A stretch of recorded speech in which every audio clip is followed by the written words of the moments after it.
que devient cette parole être en mathématiques, en contexte plurilingue? C'est Viviane Durand-Guerrier qui va répondre à cette question.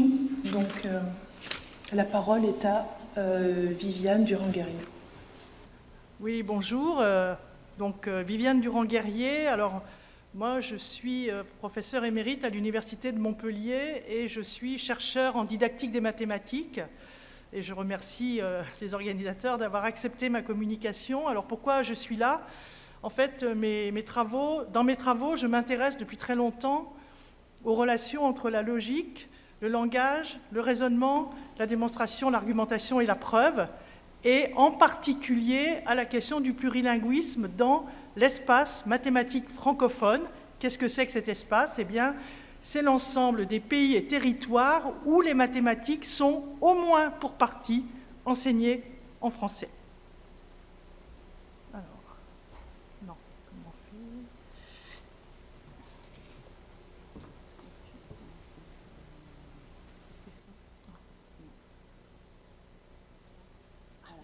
Voilà. Alors, on a beaucoup parlé de lexique dans les journées, mais pour ce qui concerne les mathématiques, au-delà des questions de lexique, qui sont bien réelles en mathématiques, comme nous l'a montré par exemple Mariama dans la conférence de début de session, en fait, nous nous intéressons dans cette présentation aux questions de grammaire, notamment ici, aujourd'hui, pour ce qui concerne les relations binaires, l'opérateur de négation et la complexité syntaxique de certains énoncés de problèmes. Donc, je vais d'abord commencer par un exemple. Moi, en didactique des maths, on commence traditionnellement par un exemple. En géométrie plane, proposé à des lycéens tunisiens, et puis, dans le temps qui me restera, peut-être un peu court, j'essaierai d'aller vers les évaluations. Alors, une activité qui a été proposée à des élèves de première année secondaire en Tunisie. Il faut savoir, peut-être que vous ne le savez pas tous, qu'en Tunisie, les mathématiques sont enseignées en arabe depuis l'âge de 6 ans jusqu'à l'âge de 15 ans dans ce qui s'appelle l'école de base. Puis, elles sont enseignées en français au lycée, au secondaire, à partir de la première année secondaire. Et au moment où Ahmed Benkilani a conduit sa thèse, qu'il a soutenue en 2005, eh bien, il n'y avait aucune prise en charge de ce changement de langue dans les enseignements mathématiques, et son travail a montré que c'était problématique. Alors, je vous montre ce petit exercice, c'est une des activités qui étaient données. Donc vous voyez, vous avez 2 quadrilatères, donc 2 polygones à 4 côtés. Alors les diagonales ont été tracées, on peut un peu éventuellement oublier les diagonales ici. Et vous voyez qu'il y a une première figure où les mesures des 4 côtés sont toutes différentes, et puis à côté, la figure de ce que l'on appelle en mathématiques un cerf-volant avec 2 paires de 2 côtés consécutifs égaux. Alors, avant d'arriver à ce type de questions, on peut déjà se demander qu'est-ce que ça veut dire dessiner un quadrilatère dont les côtés ne sont pas égaux 2 à 2. Si on avait plus de temps, je vous demanderais de le faire et nous pourrions comparer ce que vous auriez fait. Alors on peut essayer de reformuler ça. Que veut dire cette phrase? Elle veut dire, a priori, il est faux que les côtés soient 2 à 2 égaux. Et on a là une relation binaire sous-jacente qui est être égal à, qui dans ce contexte peut se reformuler en avoir la même longueur que. Et puis, vous pouvez associer à cette phrase négative une phrase affirmative, dessiner un quadrilatère dont les côtés sont égaux 2 à 2, et on pourrait dire, on peut commencer par ça dans l'activité avec des élèves. Ce qui est important de voir, c'est que même dans la phrase affirmative, il y a 2 interprétations possibles en contexte scolaire. Première interprétation possible. Chaque fois que l'on considère 2 côtés, ils sont égaux. Ce que j'ai formalisé, on n'est pas obligé d'insister sur la formalisation logique, mais ça se formalise comme ça, et pas seulement dans le cas des quadrilatères. Et maintenant, tous les losanges, dont les carrés, qui sont des losanges particuliers, et seuls les losanges répondent à la question. Ça, c'est un résultat mathématique. Il y a une deuxième interprétation de cette phrase, c'est chaque fois que l'on considère un côté, on peut trouver un deuxième côté qui est égal au côté initial. C'était le cas du cerf-volant de tout à l'heure.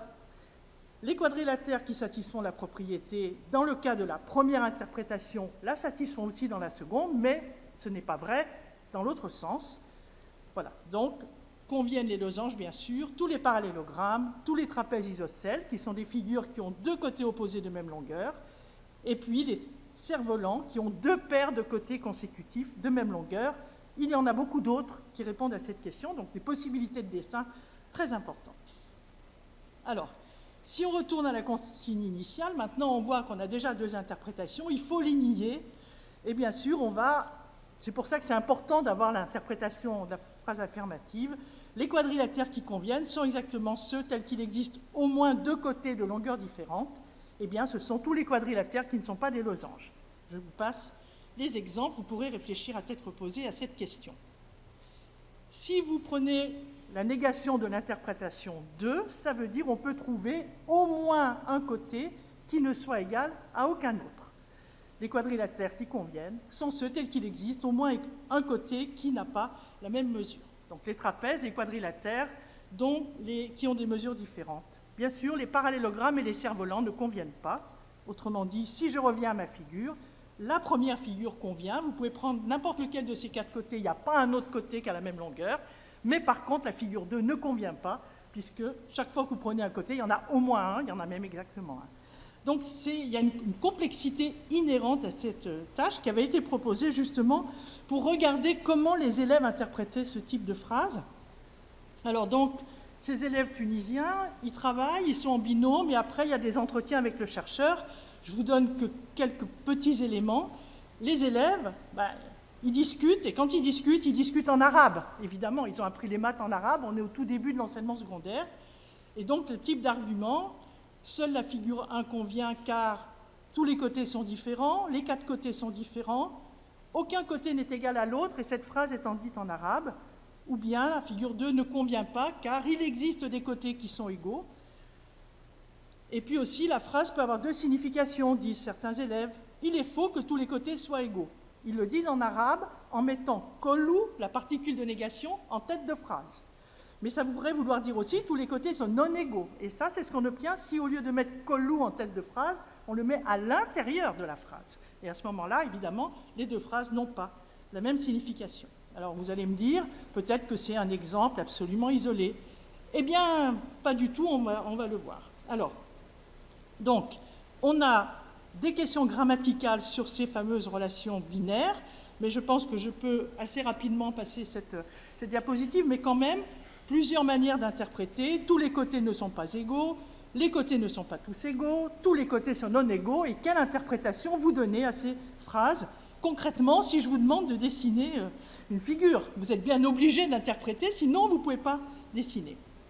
Alors, cette ambiguïté sémantique, pour reprendre un peu le vocabulaire de Catherine Fuchs, elle est inhérente aux relations binaires.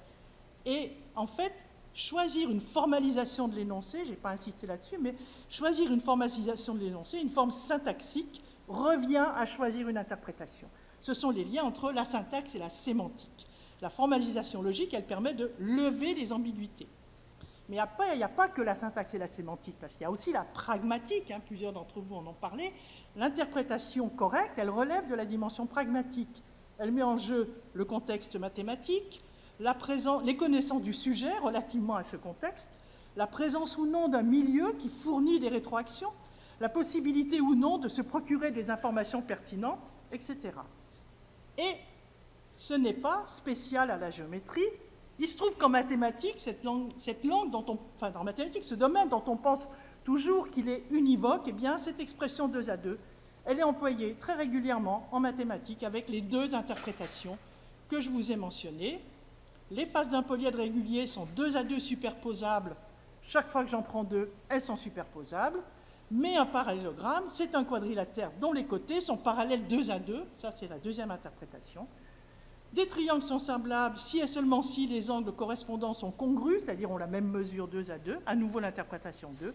Et un peu plus avancé dans les mathématiques, une partition d'un ensemble est un ensemble de parties non vides, 2 à 2 disjointes, dont la réunion est égale à E, et c'est l'interprétation E. Chaque fois que je prends deux parties, elles n'ont aucun élément commun. Donc vous voyez que même en mathématiques, et j'aurais pu vous donner plus d'exemples, y compris dans les mathématiques avancées, et ces difficultés sont très importantes. Donc on a des ambiguïtés sémantiques, même dans la classe de mathématiques. Mais ce n'est pas tout. Parce qu'à cette ambiguïté sémantique va se rajouter une ambiguïté qui est inhérente à la négation en français. Comment vous interprétez les phrases « tous les côtés ne sont pas égaux ». La norme linguistique vous dit, ça veut dire « il est faux que tous les côtés sont égaux ». Si vous faites une formalisation logique, vous tombez sur « tous les côtés sont non égaux », qui n'a pas du tout la même signification. Et bien sûr, c'est quelque chose qui est très général, mais je vais sauter cette diapositive pour aller à mes deux exemples qui montrent la dimension entre la syntaxe, la sémantique et la pragmatique. Voilà deux exemples authentiques, peut-être vous les avez déjà rencontrés. Vous êtes dans un magasin, dans ce rayon, tous les articles ne sont pas soldés. Un client demande, pouvez-vous me dire quels sont les articles qui sont soldés? Norme linguistique. Mais voyons, monsieur, aucun, comme indiqué sur l'affiche. 2 jours après, l'annonce a été modifiée. Et aussi à Lyon, dans un hiver très rude, une annonce des transports en commun lyonnais. Aujourd'hui, tous les bus ne circulent pas. Quelques heures plus tard, modification de l'annonce. Aujourd'hui, aucun bus ne circule. Ce n'est pas parce que la règle a changé, c'est parce qu'il y a des gens qui ont téléphoné. Voilà. Maintenant, notre belle langue française, avec la négation, elle a un drôle de comportement. Regardez cet exemple. Vous dites, tous les diviseurs de 12 sont des nombres pairs, c'est-à-dire 2, 4, 6, 8. Bon, c'est pas vrai. 3, c'est un diviseur de 12, et 3, c'est un nombre impair. Mais puisque cette phrase est fausse, sa négation est vraie. Donc tous les diviseurs de 12 ne sont pas pairs. Norme linguistique française, cette phrase est vraie. Ah ouais, mais attendez, ne pas être pair, c'est la même chose que être impair pour les nombres entiers. Alors je remplace ne pas être impair par être impair. Les deux propriétés sont satisfaites par les mêmes éléments, et je trouve une nouvelle phrase. Tous les diviseurs de 12 sont impairs, qui à nouveau est fausse et qui n'est donc pas la négation de la première. Alors vous comprenez que, évidemment, les difficultés qu'on a perçues chez nos élèves tunisiens, pour qui la construction de la négation en français, justement, quand on met la négation à l'intérieur, ça veut dire aucun, évidemment, ça renforce ces difficultés-là par rapport à la norme. Oui, alors, je n'aurai pas le temps vraiment d'aller dans les évaluations, ça ne fait rien, je vais passer les diapositives, mais juste pour dire quand même que ces difficultés grammaticales, on va les retrouver dans les évaluations, c'est-à-dire elles sont très souvent sous-estimées dans les évaluations, nationales d'une part et internationales quand il faut traduire depuis les langues sources. PISA, par exemple, la langue source, c'est soit le français, soit l'anglais, et puis vous traduisez ça dans les autres pays. Et quand vous regardez un peu ce qui se raconte, eh bien vous voyez qu'il n'y a pratiquement rien sur la grammaire. Alors j'avais un exemple, mais je vais le passer, mais quand même juste pour que vous ayez une idée. Voilà des phrases. Alors je vais peut-être prendre l'autre phrase. Voilà, donc voilà. Le prix total du transport par bateau est de 420 € par container. Et puis le prix du transport par camion est de 8 € par colis. Donc vous avez 4 fois en 2 phrases la proposition par, avec 2 fois 2 significations différentes. Donc il y a une polysémie très importante. On peut se demander comment déjà des élèves natifs francophones peuvent se débrouiller avec ça. Imaginez quand ils sont en train de traduire avant de pouvoir répondre. On a quelques résultats avec des enfants gitans dans un travail que j'ai fait dans le cadre d'un séminaire porté par Nathalie Auger et Jérémy Sauvage. Voilà. Alors, je vais maintenant, juste très vite... Alors, je conclus. Donc, ce que je voulais vous montrer, c'est qu'on a besoin d'identifier ces difficultés grammaticales dans les énoncés mathématiques, dans les énoncés de problèmes, parce que ceci peut faire obstacle à la compréhension mathématique, et on va dire que les élèves ne maîtrisent pas les connaissances mathématiques, alors que peut-être ce sont les raisons, les questions langagières qui ont été sur l'obstacle. Et bien sûr, il n'y a pas vraiment de travaux là-dessus en didactique des mathématiques. Enfin, on commence quand même à avoir, mais sur la grammaire, pas beaucoup.